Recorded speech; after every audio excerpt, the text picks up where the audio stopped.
নমস্কাৰ মৰমৰ ছাত্ৰ ছাত্ৰীসকল তোমালোকলৈ প্ৰীতি আৰু সম্ভাষণ জনাই আজিৰ ইংৰাজী ক্লাছত লৈ আহিছোঁ কবিতা আইডিয়াছ। এই কবিতাটো আমি ইয়াৰ আগৰ কালাংশত পঢ়িছিলোঁ, অসমীয়া ভাৱাৰ্থও আমি চাইছিলোঁ। আজি আমি এই লেচনটোত থকা প্ৰশ্নৰ উত্তৰসমূহ আলোচনা কৰিম, ভালদৰে চাই যাবা। তোমালোকৰ কোনো কিতাপত এই প্ৰশ্নকেইটা নাই, কিন্তু মই তোমালোকক দি দিছোঁ। এইকেইটা পৰীক্ষাত আহে। কিছুমান কিতাপত প্ৰশ্নকেইটা আছে, কিছুমানত নাই, কিন্তু তোমালোকে প্ৰশ্নকেইটা লিখি ল'বা। আমি এইকেইটা প্ৰশ্ন প্ৰথম অৱস্থাত আলোচনা কৰিম। 1 নম্বৰ প্ৰশ্নটো আছে, what does the poet compares idea to? কবিয়ে আইডিয়াক কিহৰ লগত তুলনা কৰিছে? উত্তৰটো হ'ব the poet Robert Scholar compares idea to newborn babies. নতুনকৈ জন্ম হোৱা শিশুৰ সৈতে তুলনা কৰিছে। 2 নম্বৰ প্ৰশ্নটো, why does he want to protect the ideas? তেওঁ আইডিয়াক কিহৰ কাৰণে প্ৰটেকশ্যন দিয়াটো বিচাৰিছে? উত্তৰটো হ'ব the poet wants to protect the ideas because ideas can get kill pretty quickly. কাৰণ আইডিয়া অতি সোনকালেই মৃত্যু হ'ব পাৰে। They can be bruised in infancy. কেঁচুৱা কালতে আঘাত পাব পাৰে। ব্ৰুইজড মানে they are the most valuable things that ever came into life. সিহঁতি তোমাৰ জীৱনলৈ কেতিয়াবাহে আহিব পাৰে, সেইকাৰণে কবিয়ে প্ৰটেকশ্যন দিয়াটো কথা কৈছে। 3 নম্বৰটো হ'ল, what does the poet suggest to us to do with our ideas? কবিয়ে আমাক আইডিয়াৰ সৈতে কি কৰিবৰ কাৰণে পৰামৰ্শ দিছে? The poet suggest us to treat ideas tenderly, gently, respectfully and protectively. কবিয়ে আমাক আইডিয়াক নম্ৰভাৱে, মৰমেৰে, সন্মানজনকভাৱে আৰু নিৰাপত্তা দি ৰাখিবলৈ কৈছে। আৰু তেওঁ আমাক পৰামৰ্শ দিছে যাতে আমি আইডিয়াক প্ৰটিনযুক্ত আৰু বীজাণুমুক্ত কৰি ৰাখিব পাৰোঁ। 4 নম্বৰ প্ৰশ্নটো সুধিছে, what according to the poet is the most valuable thing? কবিৰ মতে আটাইতকৈ মূল্যৱান বস্তু কি? According to the poet the ideas R the most valuable things. কবিৰ মতে আইডিয়াই হ'ল আমাৰ জীৱনৰ আটাইতকৈ মূল্যৱান বস্তু। তোমালোকক মই 2খন কিতাপৰ পৰা মিলাই প্ৰশ্নখিনি দিছোঁ, অলপমান চাবা। নম্বৰবোৰ তোমালোকে নিজৰ সুবিধা অনুযায়ী দি ল'বা। এইখন কিতাপত থকা 2 নম্বৰ প্ৰশ্নটো আছে, fill in the blanks with the suitable words from the poem. কবিতাটোৰ পৰা যিকেইটা চুইটেবল হয় মানে শব্দ, সেইকেইটা লিখিবলৈ কৈছে। আমি লিখি ৰাখিছোঁ ইয়াত, চাবা। Treat them tenderly, treat them gently, treat them respectfully, treat them protectively, treat them nutritionally, treat them antiseptically, treat them responsibly. এইকেইটা লিখিবা। তাৰ পিছৰ প্ৰশ্নটো দিছে, make a list of the adverbs use in the poem. এই কবিতাটোত থকা এডভাৰ্ব যিবোৰ শব্দ সেইবোৰ লিখিবলৈ কৈছে। এইকেইটাই এডভাৰ্ব, টেণ্ডাৰলি, জেণ্টলি, ৰেছপেক্টফুলি, প্ৰটেক্টিভলি, নিউট্ৰিশ্যনেলি, এণ্টিছেপ্টিকেলি, ৰেছপনচিবলি, এই শব্দবিলাকেই হ'ল এডভাৰ্ব। লিখিবা। All the lines in the poem are statements two are exclamatory sentence.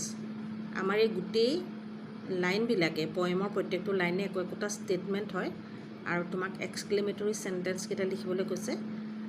Exclamatory মানে কি? আমি পাইছিলোঁ যে যিবোৰ আৱেগ জড়িত হৈ থাকে, আৱেগজনকভাৱে বা খুব ফূৰ্তি হ'লে, মনত আনন্দ পালে কিছুমান আমি শব্দ প্ৰয়োগ কৰোঁ, সেইবিলাক হ'ল এক্সক্লেমেটৰী। আমি কিতাপত কি বুলি পাম সেইকেইটা? এটা আছে ট্ৰিট দেম ৰেছপনচিবলি, এইটো এক্সক্লেমেটৰী চিন বুলি কোৱা হয়, দেখিছা তোমালোকে। তাৰপিছত এটা হ'ল respond at do something with poem. কিতাপত যেনেধৰণে লিখা আছে তেনেকৈ এই লাইন দুটা লিখি দিলে হৈ যাব। বিটো কৈছে, find out the negative words in the poem. কবিতাটোত থকা নেতিবাচক শব্দকেইটা কি? নেতিবাচক শব্দকেইটা কি হ'ব? আমি ইয়াৰ পৰা বাছি উলিয়ামচোন। প্ৰথমতে হ'ব কিল্ড, মানে মৰা। তাৰপিছত হ'ল ব্ৰুইজড, আঘাত পোৱা। তাৰপিছত ইনফেক্টেড, ইনফেকশ্যন হোৱা, তাৰমানে আমি যে কওঁ ঘা টুকুৰা বেয়া হৈ গৈছে, পকি গৈছে বা গেলি গৈছে, তো ইনফেক্টেড হোৱা বুলি কোৱা হয়।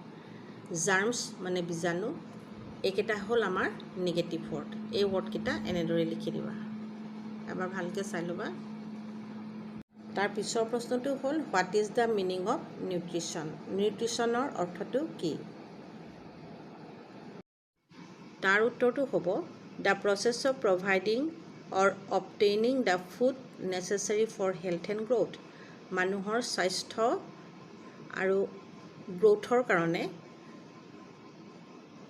আমি যিটো প্ৰচেছত মানে যিটো পদ্ধতিত আহাৰ গ্ৰহণ কৰোঁ সেইটোৱে হ'ল নিউট্ৰিশ্যন তাৰ পিছৰ প্ৰশ্নটো why is the antiseptic used antiseptic আমি কিহৰ কাৰণে ব্যৱহাৰ কৰোঁ an antiseptic is use to reduce the risk of infection in various kinds of disease যিকোনো ডিজিজৰ কাৰণে বেমাৰৰ কাৰণে আমি ইনফেকশ্যন নোহোৱাকৈ মানে বীজাণুমুক্ত কৰি ৰাখিবৰ কাৰণে এণ্টিছেপ্টিক ব্যৱহাৰ কৰোঁ তাৰ পিছৰ প্ৰশ্নটো হ'ল what kind of germs does the poet speak of কবিয়ে কেনেকুৱা ধৰণৰ জাৰ্মছৰ কথা কৈছে বীজাণুৰ কথা কৈছে আনচাৰটো হ'ব the poet speaks of negative thoughts as germs কবিয়ে নিগেটিভ থটছ মানে নেতিবাচক যিবোৰ চিন্তাধাৰা সেইবিলাককে জাৰ্মছ বুলি কৈছে এইকেইটা প্ৰশ্নৰ উত্তৰ লিখিবা তোমালোকে তাৰ পিছৰ প্ৰশ্নটো কৈছে ফাইণ্ড আউট